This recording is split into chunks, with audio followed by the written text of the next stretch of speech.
I am Dr. Manish Kumar. I will teach you this subject. We cover 4 units. Unit 1, Unit 2, Unit 3 and Unit 4. The first unit, it is related to semiconductor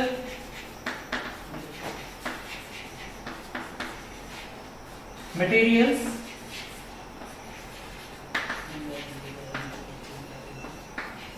PN junction diodes and its applications.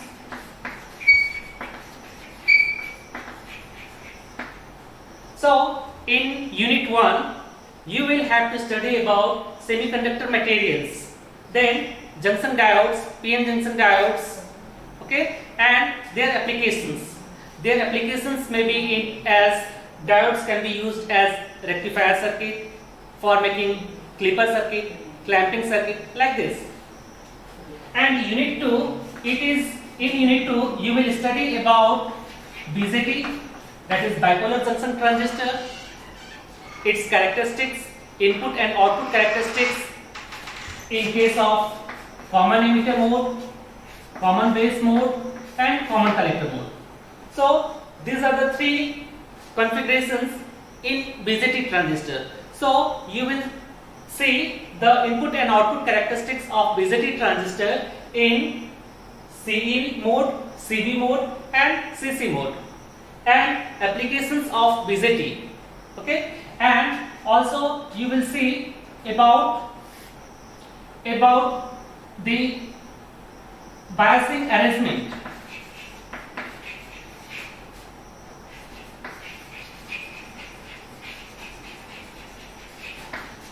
in BJT. What are the different biasings that are followed in bipolar junction transistors? Why we are doing biasing in BJT? You will see in unit 2. Similarly, in unit 3, it is basically in unit 3 you will have to study about FET, that is field effect transistor. In field effect transistor, you will be studying about JFET, junction field effect transistor, and MOSFET. Okay. Then the characteristic curve of JFET and MOSFET you will study, and also you have to study about operational amplifier and its applications, its characteristics. So in unit 3 you will study about FET, different types of FETs, JFET, MOSFET, and the operational amplifier, about operational amplifier. What are the characteristics of operational amplifier, what is its ideal characteristic and its application. In unit 4 we will study about logic gates,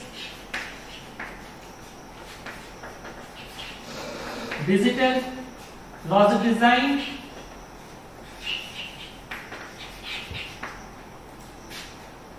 then number systems,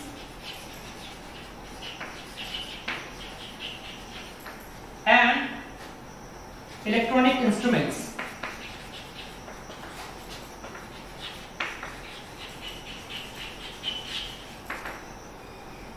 So in unit 4 we will study about different types of logic gates, say AND gate, OR gate, NOT gate, NAND gate, NOR gate, XOR gate, XNOR gate, okay, different types of gates. Then how we are using these gates, okay.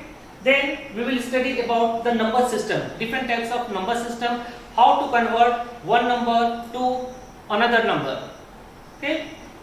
And we will study about electronic instruments. In electronic instruments we will study about, basically we will study about CRO, digital multimeter and digital voltmeter, okay. the working principles of CRO, working principle of digital multimeter and digital voltmeter. So this is all about the content of fundamentals of electronics engineering. Okay.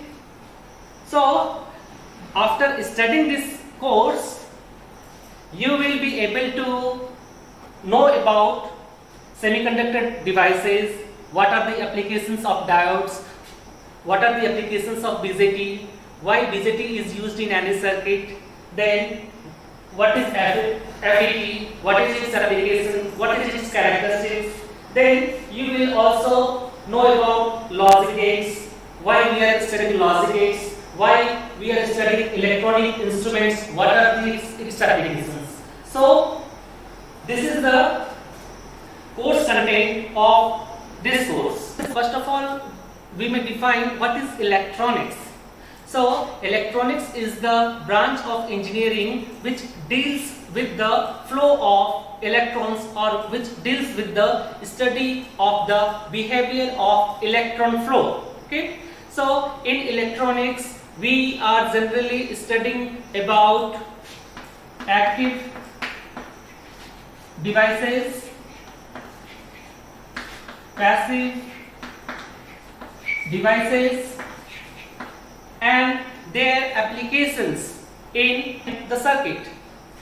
Okay. So in electronics we will study about the atomic structure.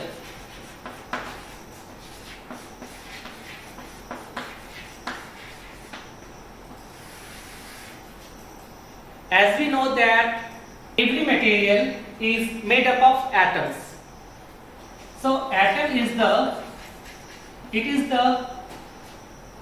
the smallest particle of each material. It is the smallest particle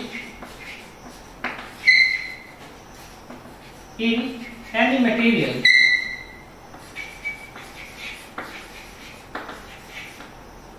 Okay. And any atom consists of electrons, protons and neutrons.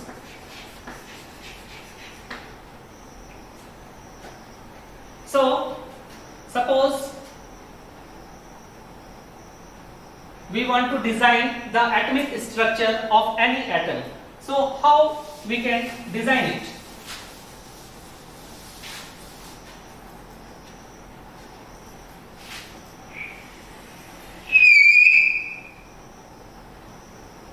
This is nucleus.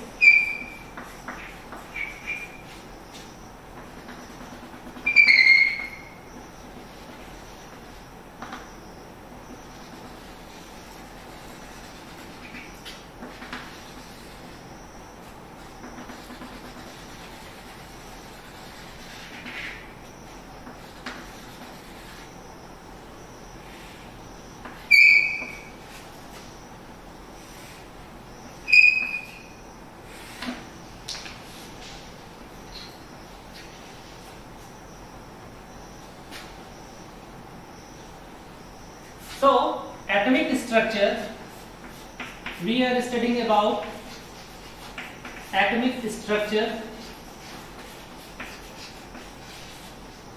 So atomic structure, it is given by Bohr's model. We can represent it by Bohr's model. So in Bohr's model, you can see how atomic structure can be represented by using Bohr's model. Okay. So nucleus of any atom, it consists of number of protons plus number of neutrons.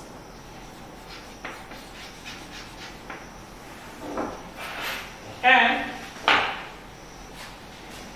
atomic weight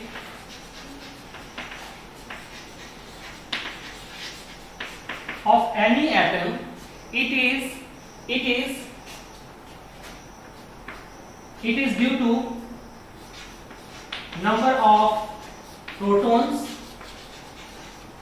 plus number of neutrons, and atomic number, it is equal to number of protons or number of electrons. So this is the representation of Bohr's model of atom. Okay. So in nucleus consists of neutrons and protons, N plus P, and the entire weight of the atom, it is due to the presence of protons and neutrons. Since the mass of electron, it is very less as compared to neutrons and protons, and the charge of electron, it is negatively charged, whereas proton, it is positively charged, and neutron, it is neutral. Okay. So the atomic weight, it is due to the presence of neutrons and protons, and atomic number is decided by the number of electrons or number of protons. Okay. Now suppose for any atom, suppose its atomic weight, it is equal to say 25, and atomic number, if it is equal to say 15. So how we can represent it by using Bohr's model of atom? So for this case, number of electrons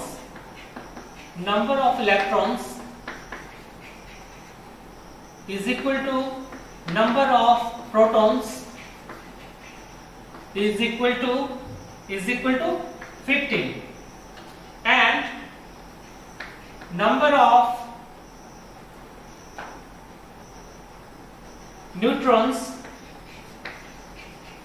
it is equal to how much? Number of neutrons, it is equal to atomic weight, it is 25 minus number of protons is 15, so it is equal to 10. So how we can represent it?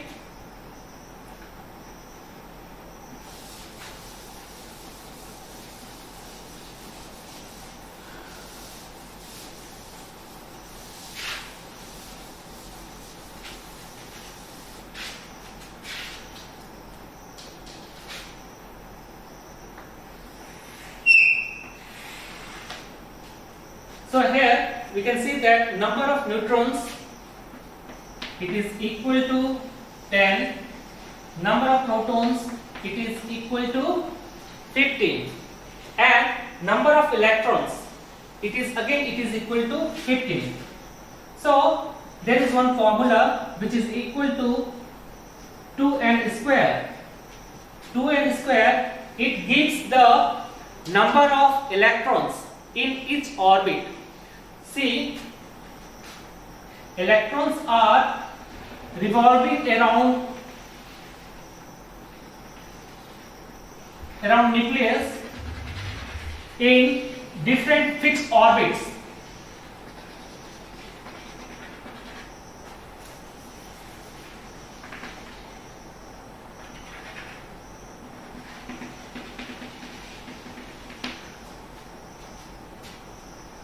So these are orbits or cells, you can write. Okay, so this is represented by K, L, M, then N. These are orbits or cells. So this orbit, it can contain a maximum of 2n square number of electrons. So 2n square means in the first orbit, where n is the number of orbit, So in the first orbit it is 2 electrons. Maximum of 2 electrons are available in the first orbit. Similarly, in the second orbit, it is 2n square. So it is 2 into 2 square. So it is equal to 8. So it can accommodate maximum of 8 electrons. 1, 2, 3, 4, 5, 6, 7, and then 8. So it can accommodate 2 electrons. It can accommodate a maximum of 8 electrons. Similarly, for third orbit, n is equal to 3. For third orbit, n is equal to 3. So third orbit can accommodate how many number of maximum electrons? It can accommodate a maximum of 2 into 3 square. So it is equal to 2 into 9. So it is equal to 18. But here you can see its number of electrons. It is 15. So in the first orbit or first cell, that is K cell, 2 electrons, it has accommodated 2 electrons. Similarly, second orbit, it has accommodated 8 electrons. Then third, it can accommodate 5 electrons. Remaining 5 electrons it can accommodate. So this is the Bohr's model of atom. Okay. So you can see here it is 5 electron. Here it is 8 electron, and here it is 2 electron. Okay. So in Bohr's model of atom, we can see that the electrons are revolving around the nucleus in fixed path. See, this is R1 and this is R2 and say this is R3. So electrons can move in this orbit only, either this orbit or this orbit. Electrons cannot move any in between this and this orbit. Okay, and you can see the energy of this electron, it is lesser as compared to the energy of this electron. So we can say that the electron which is farther from the nucleus, as the distance of electron from the nucleus it increases, then the energy of that electron, it will be higher as compared to this electron or this electron, because the distance of from this point to this point, say this is R1 and say this is R3. So R3 is greater than R1.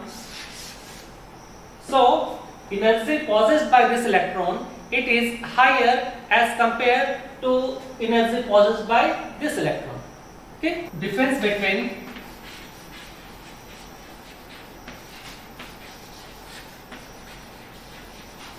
conductor, insulator and semiconductor based on valence electron.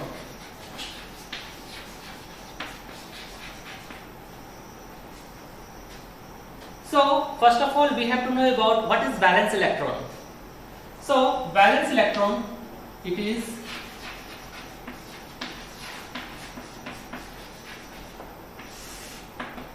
the electrons which are present in the outermost orbit of any atom. It is the valence electron. Suppose this is nucleus. Nucleus consists of protons and neutrons, and it has say 3 orbits. So the electrons present in the last orbit, these electrons are valence electrons. Okay, so the electrons which are present in the last orbit, of any atom, it is the valence electron. Okay, so valence electron plays an important role in knowing whether the material is conductor or it is insulator or it is semiconductor. Okay.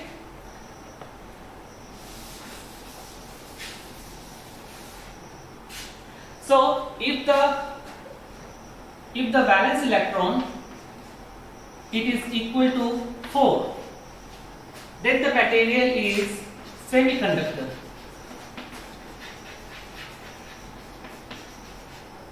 If the valence electron, if it is more than 4, then the material is insulator. If the valence electron, if it is less than 4, it is conductor. Say, for example, silicon. Its atomic number is 14. I am giving example. Silicon, its atomic number is 14. So number of electrons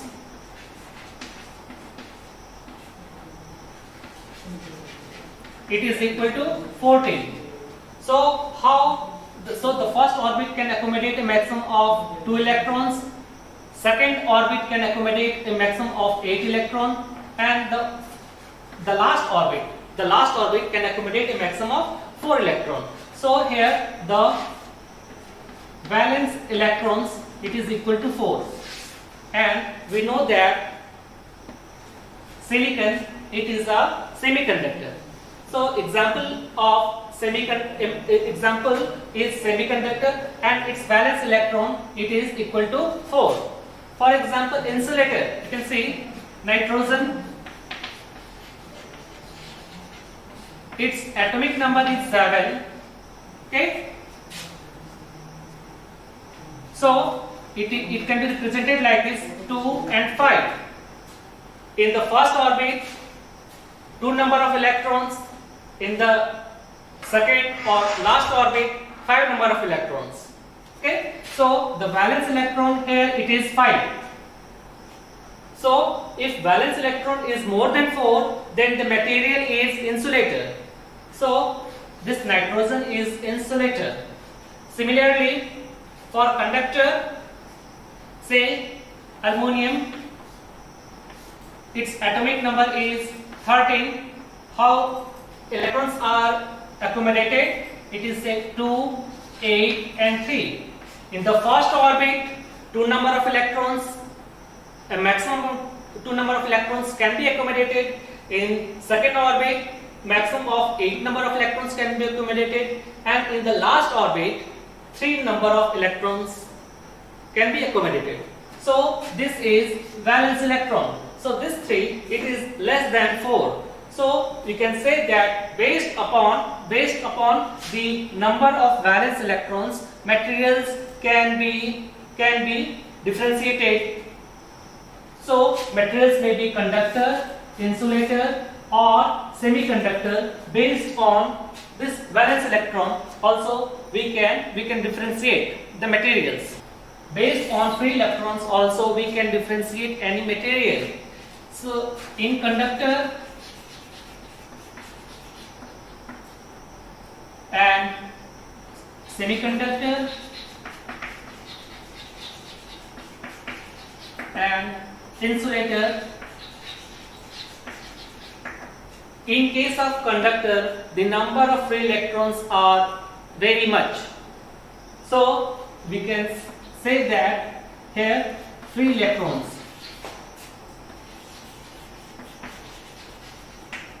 Here free electrons it is more as compared to semiconductor or insulator. In case of semiconductor, the number of free electrons it is very less at room temperature. Okay, so with the increasing temperature, free electrons is generated, but here free electrons is very less. at room temperature. And here practically free electrons, it is zero at room temperature. It is zero, practically it is zero at room temperature. Okay. So in this way we can differentiate any material based on the number of free electrons. So if the number of free electrons are very high, then we can say that the material is conductor at room temperature. Similarly, at room temperature, if it is very less amount of free electrons are present, then we can say that the material is semiconductor. And if it is practically it is zero for insulator at room temperature. Energy band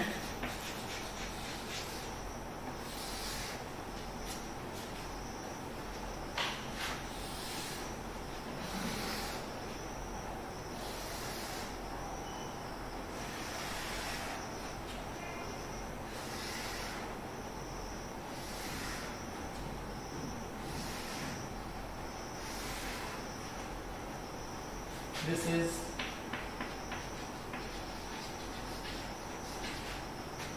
energy in electron volt. Okay, then you can write it is first band,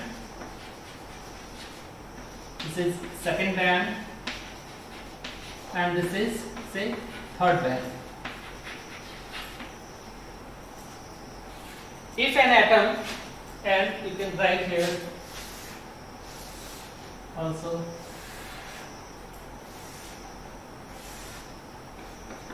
first level, second level, and third level. This is energy in electron volt.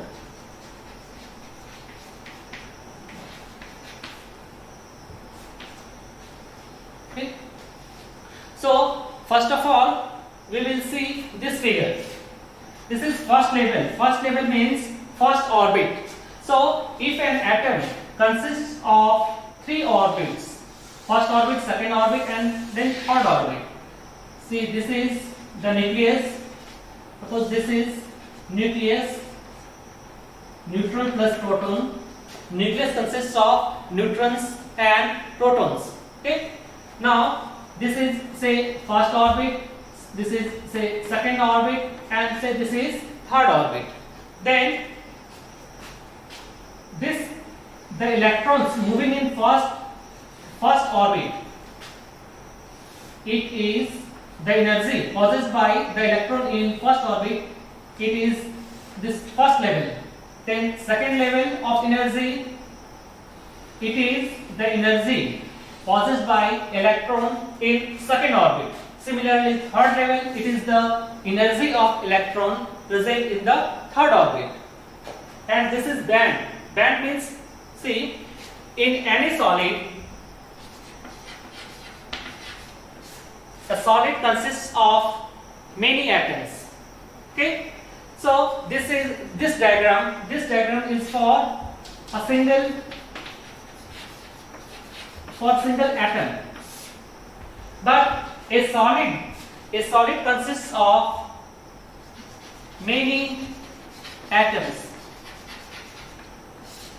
And in many atoms, in first level there will be many number of electrons. Similarly, second level many number of electrons. In third level many number of electrons. Okay. So it is the band of energy. This is the band of energy. Band of energy. So this is first band of energy, second band of energy, and third band of energy. Similarly, this is second band of energy, and this is third band.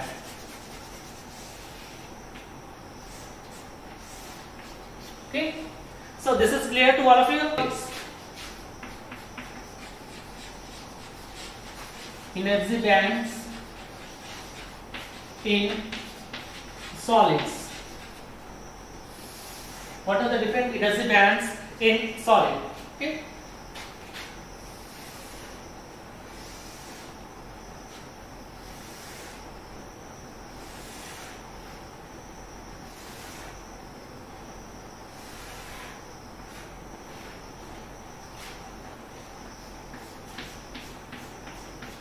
say this is valence band,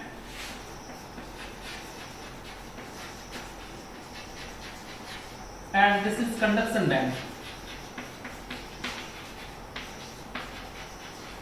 and this is energy in electron volt. So what is this electron volt? What is electron volt? So electron volt is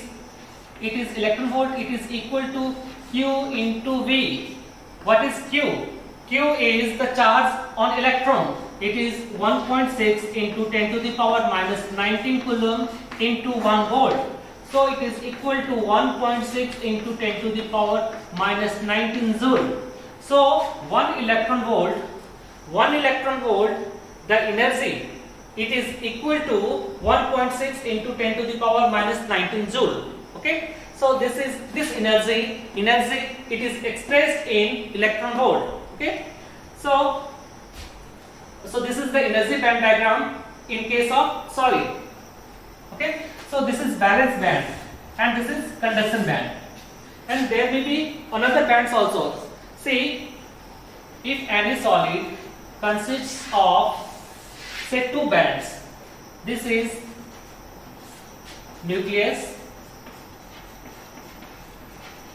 this is nucleus, and this is first band and this is second band. Okay. So this is first band and second band. So you can write here, this is first band,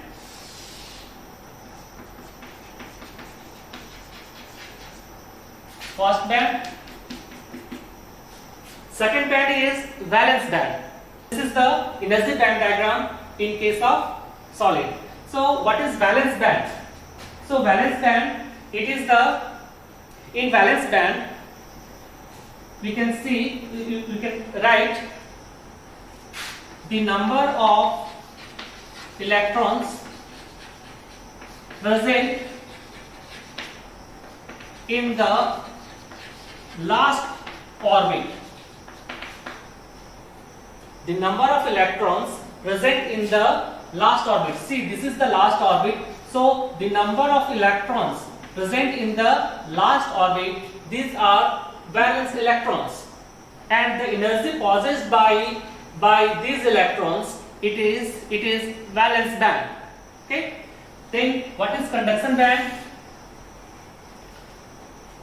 Conduction band is due to the presence of free electrons.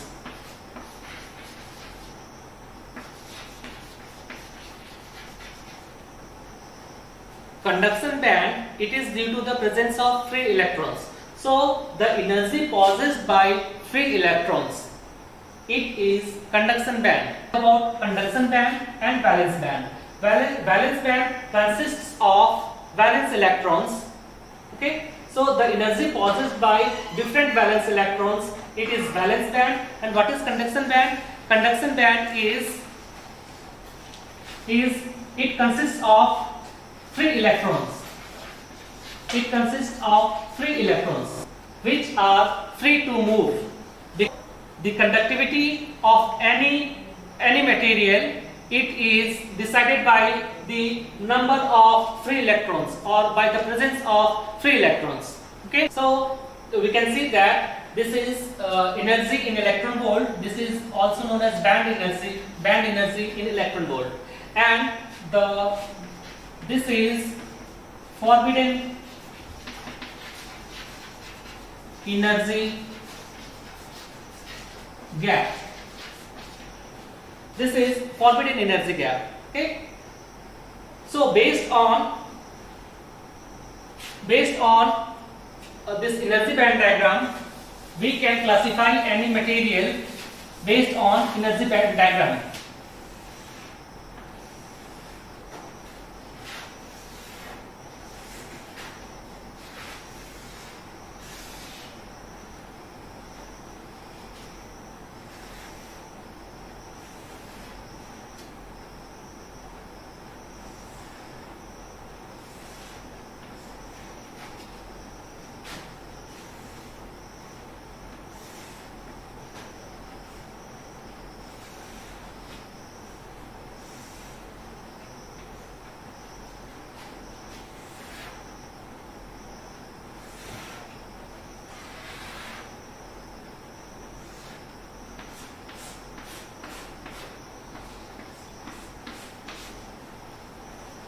So this is an example of semiconductor.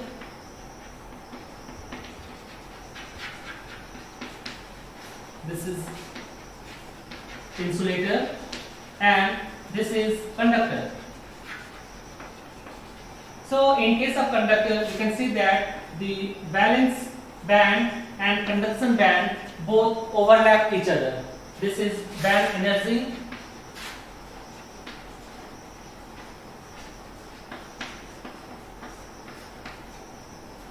Insulator, in case of insulator, the valence band and conduction band, and this is forbidden energy, Eg, it is represented by Eg, it is approximately equal to 15 electron volt. This is band energy in electron volt, and this difference, it is approximately equal to 1 electron volt. This is valence band and this is conduction band, and this is band energy in electron volt. Okay, so we can classify any material based on the energy band diagram. So this is the energy band diagram for semiconductor, insulator and conductor. Okay, so in case of semiconductor, we can see that the valence band and conduction band both are separated by Eg, that is forbidden energy gap. So here forbidden energy gap, it is 1 electron volt, whereas the forbidden energy gap Eg, it is equal to approximately, it is equal to 15 electron volt in case of insulator, and in case of conductor, both the valence band and conduction band both overlap each other. Okay, so here we can see that because of this overlapping, the number of free electrons are very much higher as compared to insulator and semiconductor. And in this case at room temperature, or if some external energy is provided, like suppose temperature is increased, or suppose due to some external light, if this much energy is provided, then it creates free electrons. So here the number of free electrons are lesser as compared to the conductor, whereas at room temperature the number of free electrons, it will be practically zero in case of insulator. So we can classify any material based on the energy band diagram.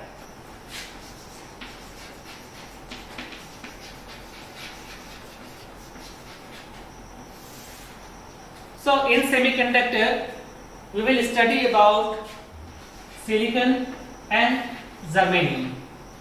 Okay, these are the two materials, silicon and germanium. So silicon, its atomic number is 14, and for germanium, its atomic number is 32. Okay, it is 32 and it is 14. Now atomic number is 14, so it is 2, 8 and 4, and here it is 2, 8, then 18, then 4. What is this 2, 8, 4 and what is this 2, 8, 18 and 4? It is 2n square. N is the number of orbit. So in first orbit, a maximum of 2 electrons may be present. So second orbit, it can accommodate a maximum of 8 electrons. And here in the last orbit, so it can accommodate the remaining electron. So the remaining electron is 4. Since the atomic number is 14, so number of electrons, it is also equal to 14. And here for germanium, its atomic number is 32. So number of electrons it is equal to 32. So in the first orbit 2 electrons, in second orbit a maximum of 8 electrons, in third orbit 18 electrons, and in the fourth orbit it is 4 electrons. Okay, so we have discussed about the valence electrons. Valence electrons are those electrons which are present in the last orbit. Okay, so in the last orbit 4 number of electrons are present in case of silicon, and in the last orbit again in case of germanium 4 electrons are present in the last orbit. So valence electron in both the cases it is equal to 4. It is equal to 4. Okay, so we can represent like this. Suppose for silicon we want to represent this, so it is plus 14 atomic number, first cell,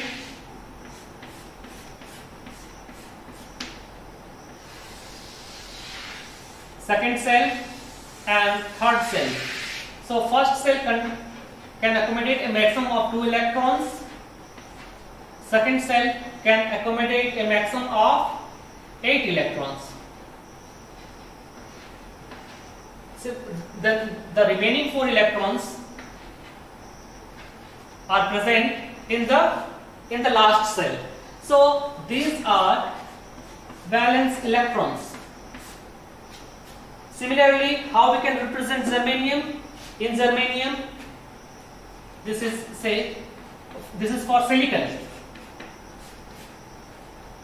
This is orbit number 2, this is orbit number 3. So you can see that in orbit number 3, 4 number of electrons are present. 1, 2, 3, 4. Okay, so these are valence electrons. Okay. Similarly, for germanium, we can represent this. So in germanium also we are seeing that in the last orbit 4 number of electrons are present. So this is valence electron. See, in case of silicon it is plus 14 and 3 orbits. Similarly, in case of germanium, atomic number is plus 32. It is 32. 1, 2, 3, and this is 4.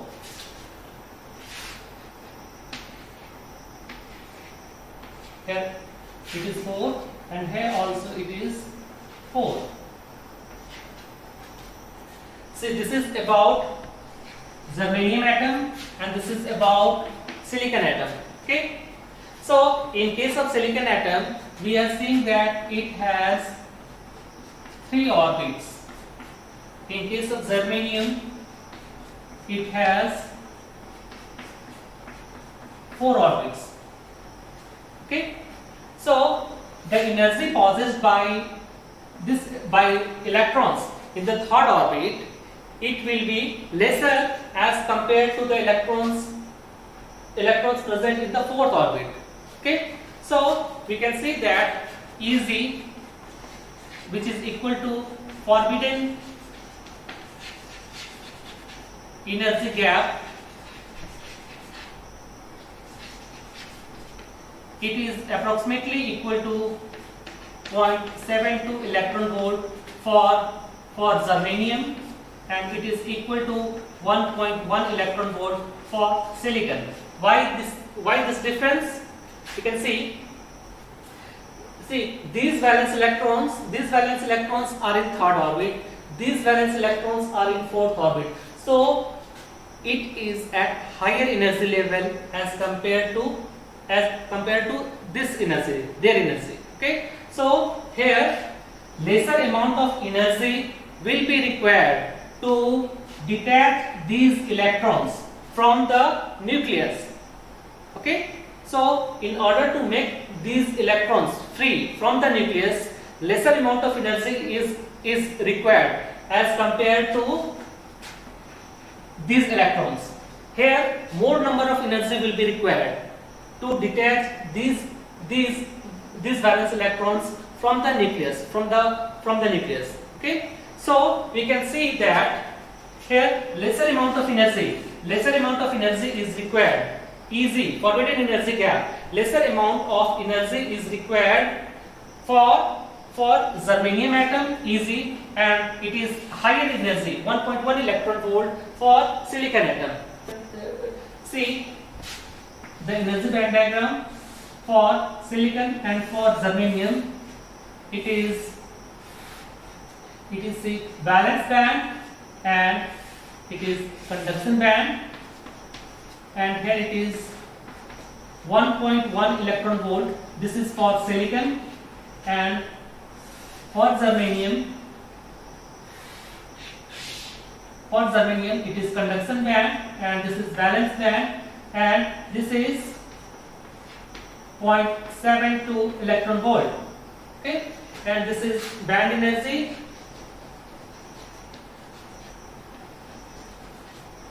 Band energy in electron volt. Similarly, this is band energy in electron volt. Okay, see, this is all about energy band diagram. Energy band diagram of silicon and of germanium. So in case of germanium, we can see that Eg is equal to 0.72 volt, whereas in case of silicon, Eg is equal to 1.1 electron volt. Okay, so here we can see that a higher amount of energy is required to detach the valence electron from the nucleus. Okay, so here lesser amount of energy is required to make the valence electron to become free electron, and here 1.1 electron volt is required. Suppose 1.1 electron volt is given to the valence electron, then it will become free electron. And here 0.72 electron volt, if one can give 0.72 electron volt to the valence electron, then it will become as free electron. Okay, so this is the difference between silicon and germanium based on energy band diagram.